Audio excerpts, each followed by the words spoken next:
El día de hoy me corresponde hablar de trastornos digestivos funcionales en época de pandemia. Veamos mi declaración de intereses. No va más allá de que soy profesor titular distinguido y director del grupo de investigación GastroNup de la Universidad del Valle en Cali, Colombia.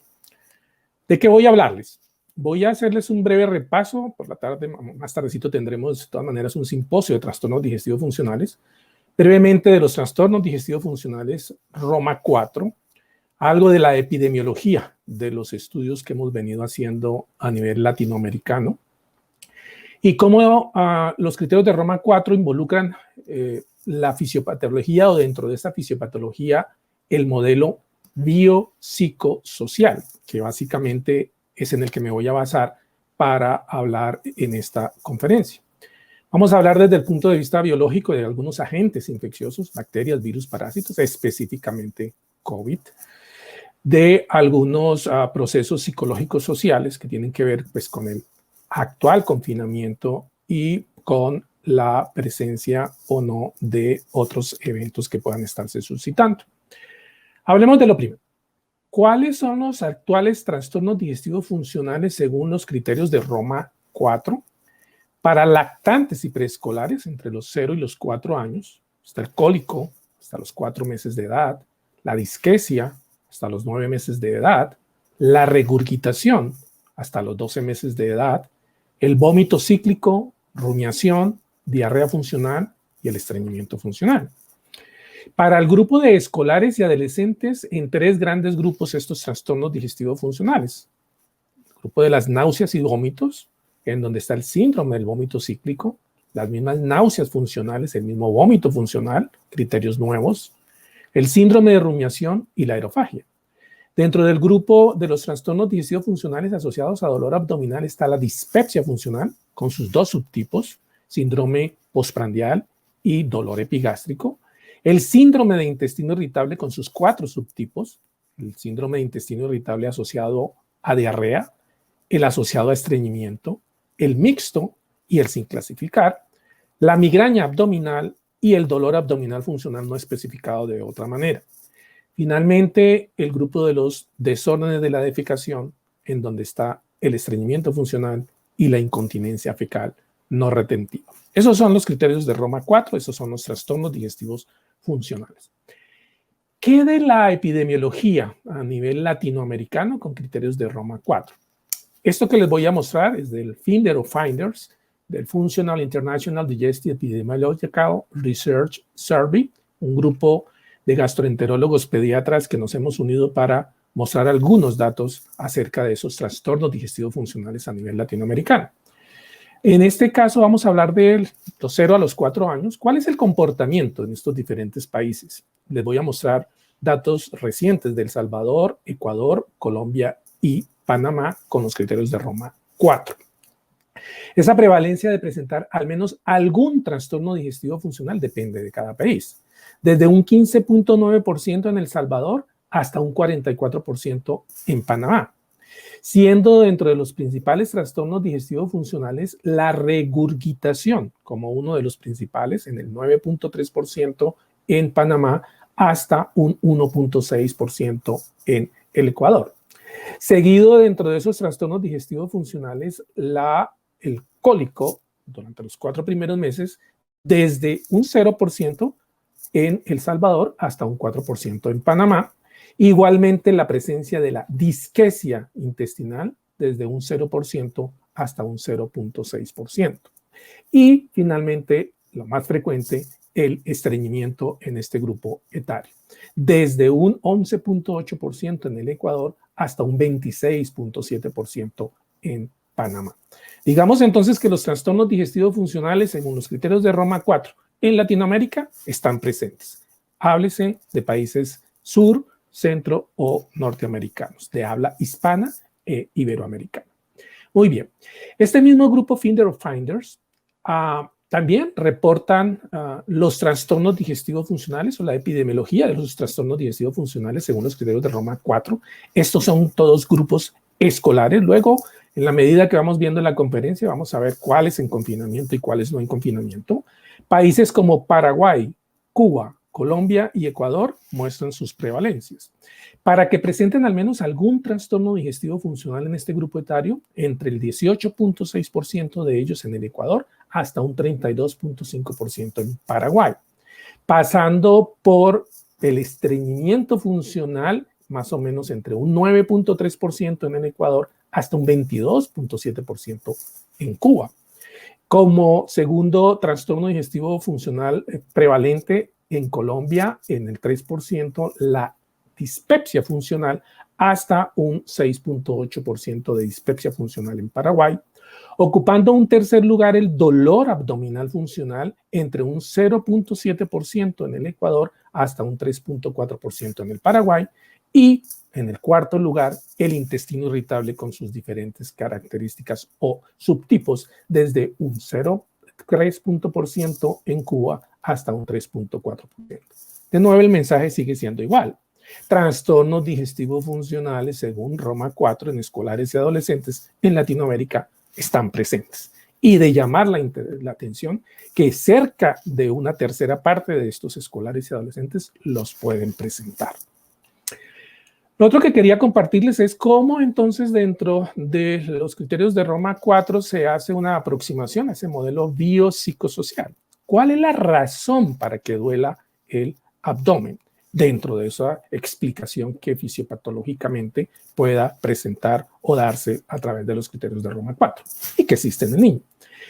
Necesariamente es presente o debe existir una predisposición genética que eventos a edad temprana, bien sea parto por cesárea, bien sea parto vaginal, bien sea alimentación con leche materna, alimentación con biberón, bien sea complementaria precoz, bien sea ambiente y demás, definitivamente esbozan unos cambios en ese procesamiento del dolor y que definitivamente se relatan como una hipersensibilidad visceral. La víscera hueca duele. Y en ese orden de ideas hay que tener presente la sensibilización de ciertos eventos médicos clínicos, distensión abdominal, inflamación, el proceso infeccioso, que ahorita más tarde lo veremos, las posibles alergias y desórdenes de la motilidad que ayudan a que esos cambios en ese procesamiento del dolor puedan ir hacia un dolor abdominal y de otros problemas digestivos. Unido a ello, sensibilización de eventos psicosociales, hablando de depresión, ansiedad, estrés familiar, estilos de afrontamiento, ganancias secundarias, historia de abusos o estrés. Esa sería entonces la fisiopatología del dolor abdominal explicado por Roma 4. Veamos un poquitico de ese eje cerebro-intestino. Veamos cómo durante ese episodio de dolor hay unos estresores psicosociales, ya los vimos, que probablemente pueden estar activando ese eje cerebro-intestino, en donde una fisiología digestiva alterada lleva a que nosotros, por miedo o porque veamos algo amenazante, evaluemos ese episodio de dolor.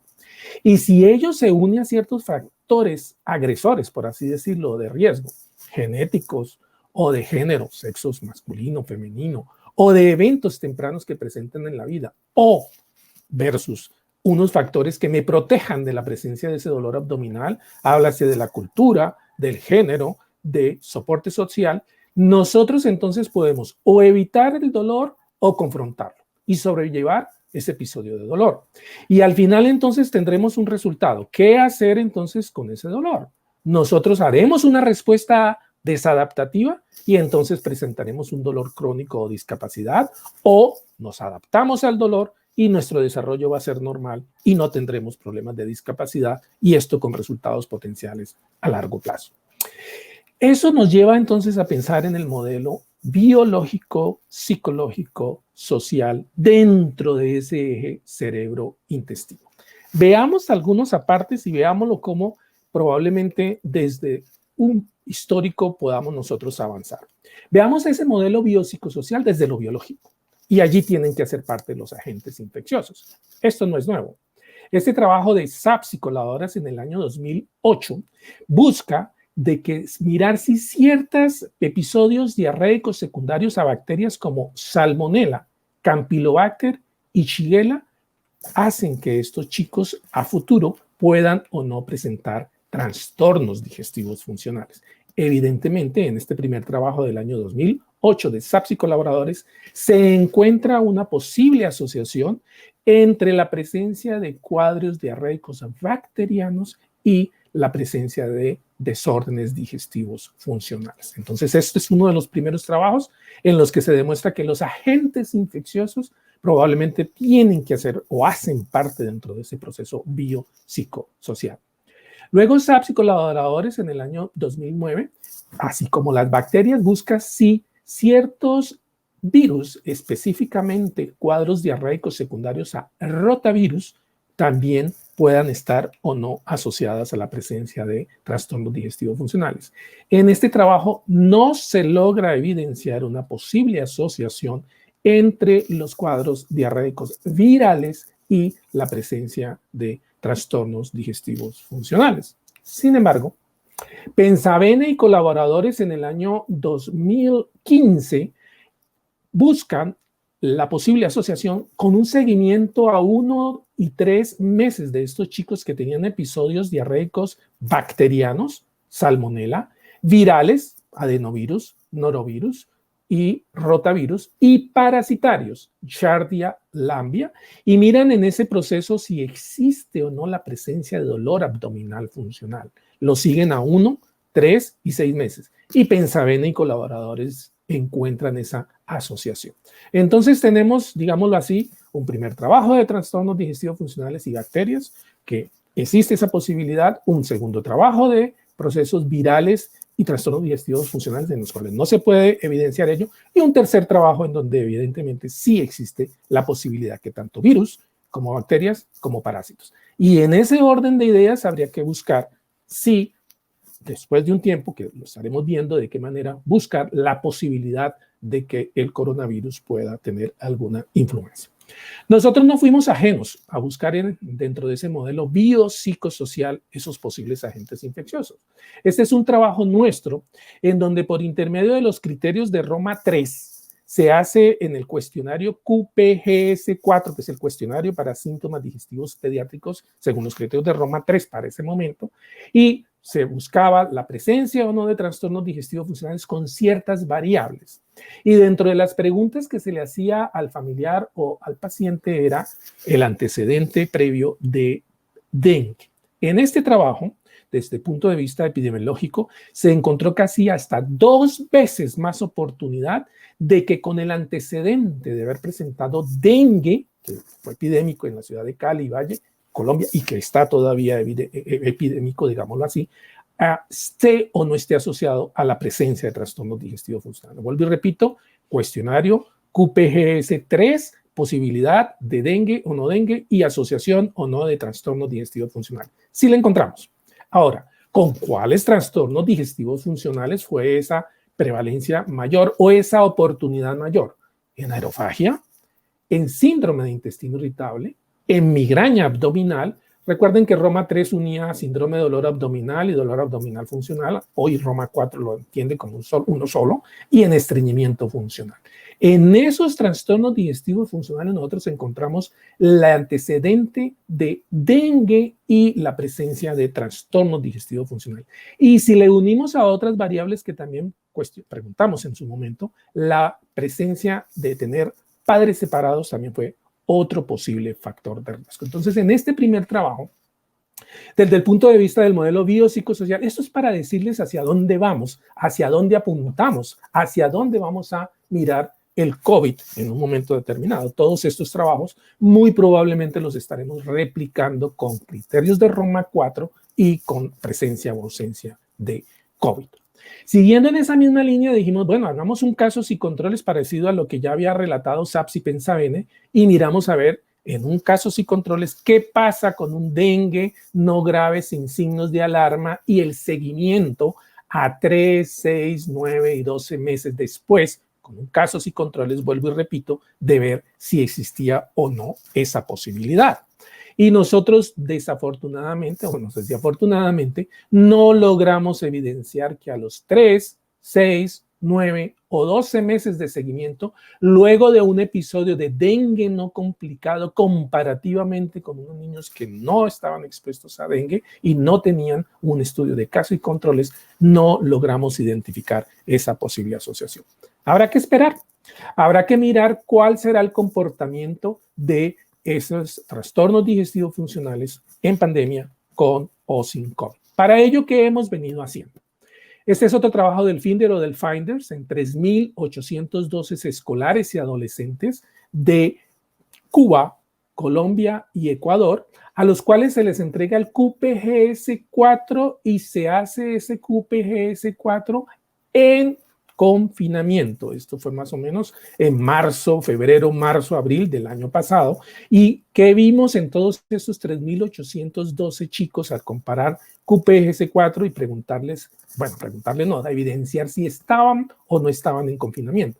Fueron entrevistas guiadas telefónicamente. Encontramos que al unir a los tres países hubo 1.4 veces más oportunidad de presentar trastornos digestivos funcionales por intermedio de Roma 4 para los chicos que estaban en confinamiento comparativamente contra los que no estaban en confinamiento. Para Ecuador esto no fue significativo, para Cuba esto no fue significativo, pero para Colombia sí. Para Colombia ese OR global significó 1.8 veces más oportunidad, ahorita con diferencia significativa. Ahorita vamos a ver un poco más qué era lo que estaba explicando en este grupo o en ese subanálisis de niños escolares colombianos. Antes de seguir allá, a mí me gustaría mostrarles lo que la doctora Plasencia de Cuba nos aporta con relación a que ellos sí tuvieron la oportunidad de pesar y tallar antes y después del confinamiento. Ni en Ecuador ni en Colombia hemos podido realizar esta tarea, pero en Cuba sí lo lograron hacer. Y el sobrepeso y obesidad estando en niños en confinamiento versus no confinamiento, que es otro detalle a tener en cuenta, fue significativamente, estadísticamente significativo. Ello implica que nosotros vamos a tener que también tener en cuenta ese factor a futuro y mirar el estado nutricional de esos chicos COVID, no COVID, confinamiento, no confinamiento, trastornos digestivos funcionales presentes o ausentes. Muy bien. Veamos qué pasó en esas chicas de Tuluá, 1.551 chicas de Tuluá, entre 13.6 más o menos 2 años, de todas del género femenino, de una institución educativa pública. En el 12.7% de ellas estaba, cuando se hizo la encuesta, en confinamiento, y en el 26.2% se relató la presencia de al menos algún trastorno digestivo funcional.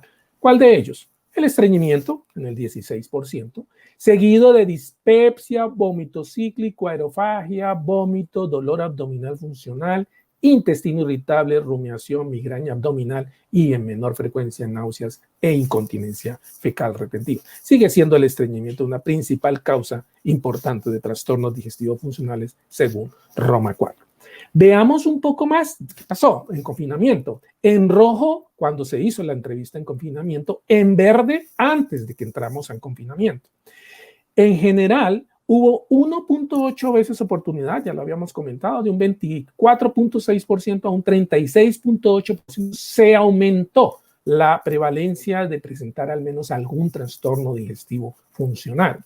Ahora bien, cuando quisimos ver a raíz de cuál de los trastornos digestivos funcionales, casi en 6 veces más oportunidad se presentaron esos trastornos digestivos funcionales con dispepsia funcional postprandial, de un 1.8% hasta un 10.1%. Al igual que en estreñimiento, en 1.7 veces más oportunidad, de un 14.8% a un 23.2%. En resumen, en confinamiento, los trastornos digestivos funcionales son más prevalentes y específicamente para esta cohorte de niñas de Tuluá, institución educativa pública, la dispepsia funcional postprandial y estreñimiento funcional son 2 razones. Sigamos con ese modelo biopsicosocial. ¿Y qué es lo que estaríamos planteando? Previamente, históricamente, miramos ansiedad. Este es Roma 3, estado de ansiedad, háblese de ansiedad transitoria, y rasgo de ansiedad, háblese del antecedente de tener episodios de ansiedad por intermedio del STAIC-1, y el STAIC-2, que son pruebas o cuestionarios psicológicos previamente validados y convalidados. ¿Qué hicimos? Les aplicamos el STAIC-1, les aplicamos el STAIC-2 en niños con posibles trastornos digestivos funcionales. ¿Qué encontramos? Esto para decir que todo esto lo estamos probablemente diseñando en época de COVID. Ahorita les voy a mostrar una partecita de lo que estamos haciendo. En el 20.1% de estos escolares había estado de ansiedad, es decir, existía una ansiedad transitoria. Y en el 48.5% existía el rasgo de ansiedad. Y en ese rasgo de ansiedad, o sea, el antecedente de tener ansiedad, fue donde encontramos 1.4 veces más oportunidad de la presencia de esos trastornos digestivos funcionales en rasgo ansiedad antecedente. Para que lo tengamos presente para lo que les voy a mostrar. Porque específicamente en un subanálisis que hicimos en estas niñas de Tuluá, en donde en el año 2018 les aplicamos los criterios de Roma 4 y luego 2 años después, en el 2020, en pleno confinamiento, las mismas niñas fueron seguidas. 98 de ellas nos respondieron en el 2018 el cuestionario, 98 de ellas en el 2020, entre 15 más o menos un año de edad, todas niñas de la institución educativa pública de Tuluá, Valle del Cauca, Colombia, todas ellas en confinamiento. Encontramos que en el 34.3% de ellas con algún trastorno digestivo funcional, principalmente asociados a la defecación en 20%, al dolor abdominal en un 9.4% y a las náuseas y vómito en un 5%, esa era su prevalencia de trastorno digestivo funcional, pero ustedes pueden mirar que casi el 95%, no sé si se acuerdan, desde que estábamos en un 24.1% previamente en no confinamiento. Obvio, esto se hizo en plena, esto fue en marzo, abril del año pasado, en plena época en donde estamos todos confinados. 95% de ellas tenía ansiedad transitoria. Muy bien. De allí que vimos en ese grupo especial de chicas, antes de COVID y luego de COVID, lo mismo que ya les había relatado, en donde la presencia de trastornos digestivos funcionales fue más prevalente, de un 24.6% subió a un 36.8%, con dispepsia funcional fue igual, del 0% a un 10%, con estreñimiento funcional en este grupo de seguimiento no. Pero, ¿esto qué quiere decir? Trastornos digestivos funcionales presentes en mayor prevalencia en época de confinamiento. Secundario a estrés, secundario a ansiedad, secundario a alimentación, secundario a convivir en algo que no estábamos nosotros acostumbrados. Ya voy a ver esa parte de estrés, ansiedad y demás desde el punto de vista de convivencia, por así decirlo. Un trabajo nuestro, modelo biopsicosocial, en donde el estrés, miramos a ver qué, este fue con Roma 4 también, en las épocas de principios del año 2016-2017, en una institución educativa pública de aquí de Cali, el Colegio República de Israel. ¿Qué vimos? Nosotros buscábamos ver qué pasaba cómo respondía el niño con estrés y sus compañeritos dentro del salón. ¿Qué pasaba con el chico con el estrés y las tareas o procesos académicos que recibía el chico en ese momento? ¿Qué pasaba con el estrés y la presencia o ausencia de dolor abdominal? ¿Y qué pasaba con el estrés en casa, con sus padres? Miren que de todas las 4 cosas que nosotros investigamos, la presencia de problemas intrafamiliares fue lo que significativamente en este grupo de escolares más nos acercó a la presencia de trastornos digestivos funcionales. No nuestros compañeritos, no nuestras tareas, no el dolor abdominal, pero sí la presencia de estrés intrafamiliar en este grupo de escolares de una institución educativa pública de Cali. Vámonos un poquitico a ver qué pasa con esa convivencia con estos padres y tutores en época de confinamiento. Este es un trabajo en lactantes y preescolares, también realizado por Finders, 2 países, Panamá y Colombia, 2.617 lactantes y preescolares, para ello se aplica Roma 4, y básicamente preguntábamos, ¿quién vive con ese niño lactante y preescolar? ¿Papá, mamá o ambos. En estos 2.617 chicos, padres que respondían de lactantes y preescolares, encontramos 1.5 veces más oportunidad de tener presencia de trastornos digestivos funcionales cuando convivimos con uno, con dos o con nuestros dos padres. En Panamá esta posible asociación no se encuentra, en Colombia sí. En Colombia, 1.4 veces más oportunidad en estos 2.491 lactantes y preescolares de tener trastornos digestivos funcionales y convivir con nuestros padres o tutores. Yo básicamente he tratado de mostrarles en qué estamos, cómo extrapolar todo eso que hemos venido haciendo de lo infeccioso, hablando de ese modelo biopsicosocial, ansiedad, estrés, época de confinamiento, etcétera. Hemos tratado de revisar los trastornos digestivos funcionales rápidamente en Roma 4, les he mostrado la epidemiología de Latinoamérica en trastornos digestivos funcionales y me he basado para esta charla en el modelo biopsicosocial con estudios previos y hacia dónde estamos yendo. Nosotros en este momento estamos hablando, ya el doctor Vázquez ha comentado, cada vez aprendemos más de la presencia de COVID y sistema digestivo. Y en su momento tendremos que estar haciendo trabajos probablemente desde el punto de vista epidemiológico de casos y controles o de con evidencia o sin evidencia de la presencia de COVID o no en pediatría. Apenas es incipiente este tipo de manifestaciones y no solamente ver si son los agentes infecciosos. Acuérdense que estamos hablando de un modelo biopsicosocial y habría que ver entonces cómo es el impacto de la vacunación. Recuerden que nosotros todavía no vacunamos niños, en ciertos países empiezan a vacunar adolescentes, pero cómo el efecto pre o post-COVID, pre o post-vacuna pueda estar o no buscando o evidenciando ello. Y no creo que sea un solo proceso. También obviamente es válido mirar dentro de esos procesos qué tantas medidas seguimos haciendo, pues ahorita obviamente en estas épocas creo que poco distanciamiento social, pero sí tapabocas, uso de tapabocas y lavado de manos, y mirar también el uso o no medicamentos dentro de todo el proceso que pueda estar involucrando la presencia o ausencia de COVID y la presencia o no de trastornos digestivos funcionales y con o sin medicamentos.